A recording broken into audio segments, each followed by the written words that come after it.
سیدہ عائشہ صدیقہ رضی اللہ تعالی عنہا نے التفات کے متعلق سوال کیا. یہ التفات کیا ہے؟ یاد رکھیے، التفات توجہ کرنے کو کہتے ہیں.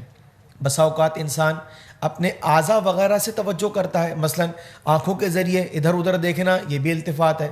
اور کبھی کسی چیز کی طرف جو ہے وہ ذہن کا چلا جانا، اس طرف توجہ ہو جانا، یہ بھی التفات ہے. یاد رکھیے، یہ دونوں چیزیں شیطان کی کامیابی ہیں.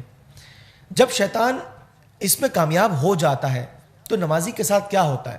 بسا اوقات تو نمازی سہو کا شکار ہو جاتا ہے، کچھ چیزیں بھول جاتا ہے، کبھی رکعتیں بھول جاتا ہے، کبھی تسبیحات میں سہو ہو جاتا ہے، اور کبھی یہ نہیں معلوم ہوتا کہ کیا پڑھا ہے اور کیا نہیں پڑھا. اس کا مطلب یہ ہے کہ نماز کے اندر توجہ کا بٹ جانا یہ اچھی چیزیں نہیں ہے، شرعاً یہ ناپسندیدہ چیز ہے. لیکن کیسے بچا جائے اس سے؟ تو چند اقدامات کرنے ہیں نماز سے پہلے، اور کچھ نماز کے درمیان، اور کچھ نماز کے بعد. اس کی وضاحت مختصراً اس طریقے سے ہے. نماز سے پہلے طہارت انسان بہت کامل طریقے سے حاصل کرے، وضو صحیح کرے. وجہ یہ کہ جن کا وضو ٹھیک نہیں ہوتا تو بسا اوقات ان کی نماز کے اندر بے برکتی انہیں محسوس ہوتی ہے، اور اس کا ایک سلسلہ یہ بھی ہوتا ہے کہ نماز میں بکثرت خیالات آتے ہیں.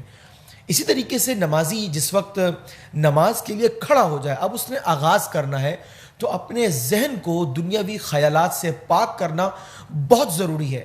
وجہ یہ ہے کہ اگر ہم نے ایسا نہ کیا تو شیطان اس نماز کے اندر اس کی کامیابی کے جو چانسز ہیں وہ بہت حد تک ہیں. وجہ یہ ہے کہ نمازی آغاز نماز میں ہی دنیاوی خیالات میں مستغرق ہے، تو کیسے کہہ سکتے ہیں کہ نماز کے درمیان جو ہے وہ یہ چیز، یہ کیفیت جو ہے یہ باقی نہیں رہے گی؟ اس کا مطلب یہ ہے کہ اس چیز پر توجہ کرنا بھی بہت ضروری ہے.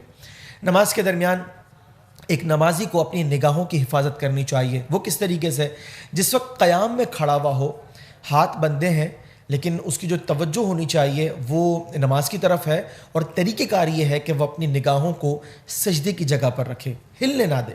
اسی طریقے سے جس وقت نمازی رکوع کے اندر ہے، اپنی کمر کو بالکل سیدھا رکھیں مرد حضرات جو ہیں، اور اپنی نگاہوں کو قدموں کے پاس رکھیں، آگے پیچھے نہ جانے دیں. اسی طریقے سے جب قومے کے اندر کھڑے ہو جائیں، ٹھیک ہے، تو اس وقت نمازی کی نگاہیں سینے کی جانب ہونی چاہیے. جب سجدے میں جائے تو نگاہیں ناک کی جانب ہونی چاہیے. اور جس وقت انسان قاعدے کے اندر بیٹھے اتحیات پڑھنے میں، یا ویسے مطلب وہ جلسہ کر رہا ہے، اس وقت نگاہیں گود میں ہونی چاہیے. یہ جو پریکٹس ہے یہ نمازی کو سپورٹ کرے گی اپنی توجہ کو نماز کی طرف مرکوز رکھنے کے معاملے میں.